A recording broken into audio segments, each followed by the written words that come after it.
Assalamualaikum warahmatullahi wabarakatuh. Halo anak-anakku semua, bagaimana kabarnya hari ini? Alhamdulillah, luar biasa, Allahu Akbar. Semoga kalian sehat selalu dan senantiasa dalam lindungan Allah. Amin. Sebelum pembelajaran kita mulai, alangkah lebih baiknya mari kita membaca doa sebelum belajar. Berdoa, mulai.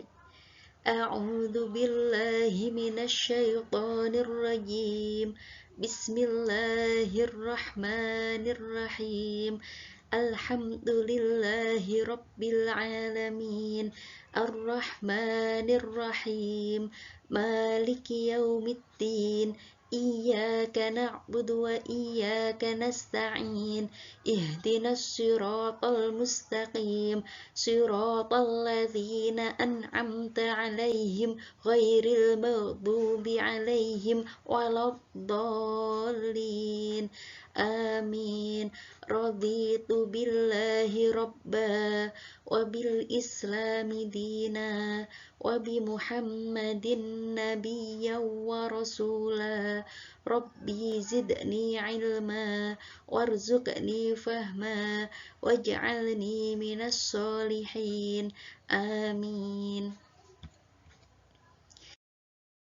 Baiklah anak-anakku semua, hari ini kita akan belajar tentang kisah keteladanan Nabi Sulaiman dan umatnya.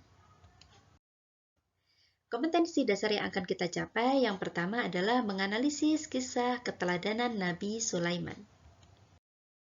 Tujuan pembelajaran pada kali ini yaitu dapat menyebutkan mukjizat Nabi Sulaiman beserta dalilnya. Yang kedua, menjelaskan hikmah yang bisa diambil dari kisah keteladanan Nabi Sulaiman. Untuk itu, mari kita bahas yang pertama adalah tentang profil Nabi Sulaiman. Yang kedua yaitu mukjizat Nabi Sulaiman. Yang ketiga adalah sifat keteladanan Nabi Sulaiman. Sebelum kita lanjut kepada materi berikutnya, Ibu akan menanyakan kepada kalian, siapakah Nabi Sulaiman itu? Adakah dari kalian yang tahu siapa Nabi Sulaiman? Iya, jadi Nabi Sulaiman adalah salah satu Nabi Allah. Untuk lebih jelasnya, mari simak penjelasan berikut ini. Nabi Sulaiman adalah seorang nabi yang diutus untuk kaum Bani Israel. Beliau adalah putra dari Nabi Daud alaihissalam. Beliau tidak hanya seorang nabi saja, tetapi beliau sekaligus seorang raja yang kaya raya. Beliau mewarisi kerajaan ayahnya yaitu Nabi Daud. Nabi Sulaiman berkuasa di Baitul Maqdis atau yang kita kenal dengan nama Palestina. Kemudian mukjizat Nabi Sulaiman. Adakah dari kalian yang tahu apa saja mukjizat dari Nabi Sulaiman? Marilah kita bahas. Yang pertama adalah mengerti bahasa hewan. Pernah suatu ketika diceritakan dalam suatu kisah bahwasanya Nabi Sulaiman beserta rombongannya melintasi pada suatu daerah. Kemudian Nabi Sulaiman mendengar ada segerombolan semut yang sedang lari terbirit-birit masuk ke dalam sarangnya karena mereka takut terinjak oleh rombongan Nabi Sulaiman yang lewat. Karena Nabi Sulaiman mendengar dan mengerti bahasa tersebut, oleh karena itu Nabi Sulaiman menghentikan pasukannya, kemudian mempersilahkan semut-semut tersebut untuk masuk ke dalam sarangnya agar mereka selamat. Nah, hal ini sudah terdapat dalam Al-Quran surah An-Naml ayat 16 yang berbunyi A'udzubillahi minasyaitonirrajim Bismillahirrahmanirrahim Wa warisa Sulaimanu Dawuda wa qala ya ayyuhan nasu 'allimna mantiqat tayri wa autina min kulli syai' inna hadza lahuwal fadlul mubin, yang artinya, dan Sulaiman telah mewarisi Daud dan dia berkata, hai manusia, kami telah diberi pengertian tentang suara burung, dan kami diberi segala sesuatu. Sesungguhnya semua ini benar-benar suatu karunia yang nyata. Nah, seputar mukjizat Nabi Sulaiman yang mengerti bahasa binatang, ada satu hewan kesayangan Nabi Sulaiman, yaitu seekor burung. Siapakah nama hewan kesayangan Nabi Sulaiman ini? Yaitu namanya burung hudhud. Mukjizat Nabi Sulaiman yang kedua yaitu memiliki tentara dari golongan jin. Ternyata tentara Nabi Sulaiman yang lewat itu tidak hanya terdiri dari tentara dari manusia saja, akan tetapi dari golongan jin juga. Jin yang menjadi tentara Nabi Sulaiman ini sangat taat dan patuh kepada perintah Allah dan kepada perintah Nabi Sulaiman.